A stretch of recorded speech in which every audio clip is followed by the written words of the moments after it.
Welcome back to Speducation. My name is Brandon Reed, and I will be your host. And for those of you, if this is your first time watching the video or coming to the channel, a special welcome to you.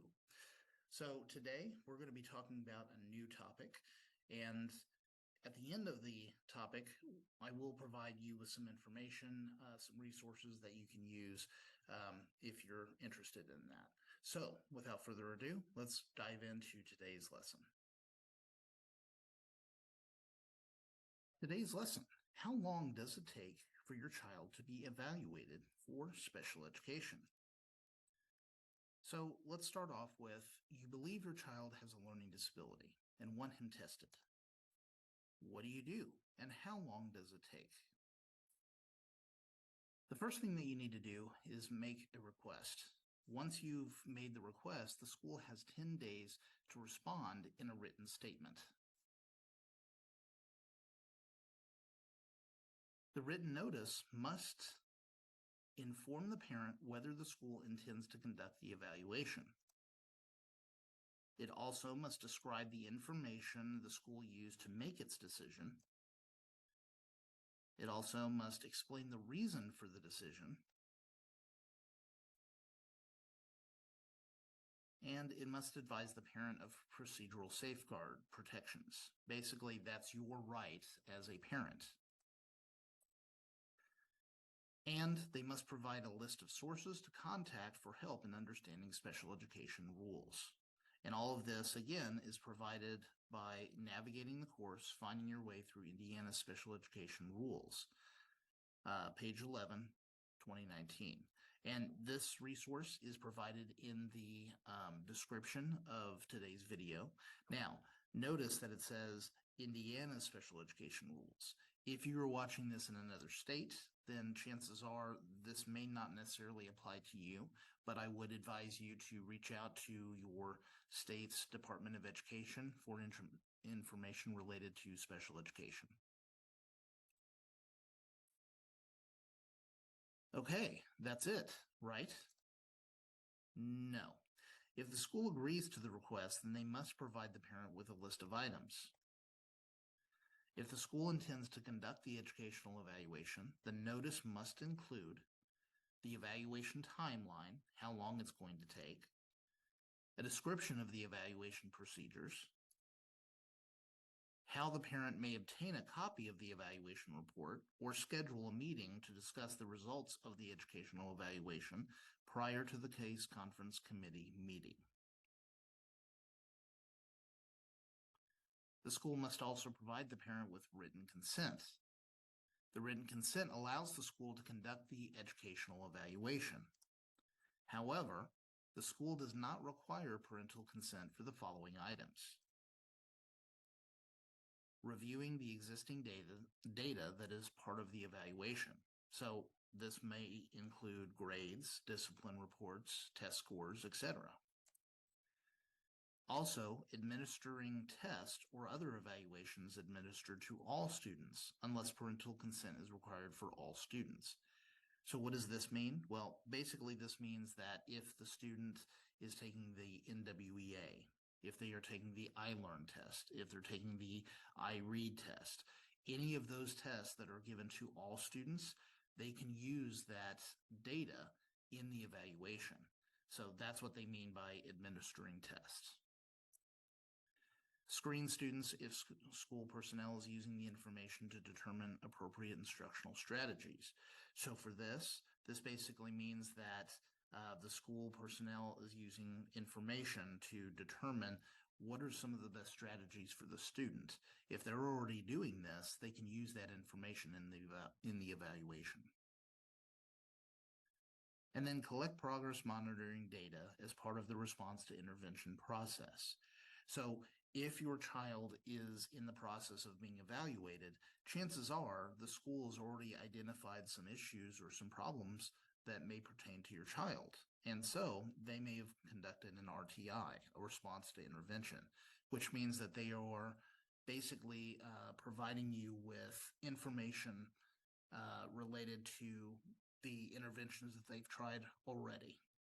So if they've tried interventions and they've collected data on that, That's information that they can use in the evaluation to determine if your child needs a special education IEP or any other kind of service. So once the consent is provided and the testing begins, how long does it take? Well, we're waiting.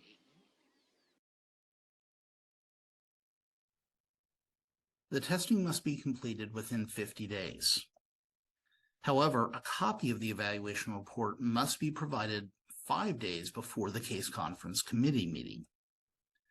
If the parent requests to meet before the case conference committee meeting, that can be arranged between the school and the parents. So basically what that means is that if a parent cannot make the actual meeting, but they want to meet 5 days beforehand, they can do that. It's just typically not normal that they do that because, again, once you receive the final report, then they'll actually hold the meeting within 5 days. But if some sort of conflict comes up and they can't meet at the actual meeting, then they can meet beforehand. What about reevaluation? Well, reevaluations operate the same as an initial evaluation. The procedure is the same for both. And reevaluations must be discussed every 3 years. And the reason for this is because there's a lot that can change within a year. There's a lot that can change within 3 years. And so that's why they want to do a reevaluation, or at least discuss one every 3 years. A perfect example of this is me.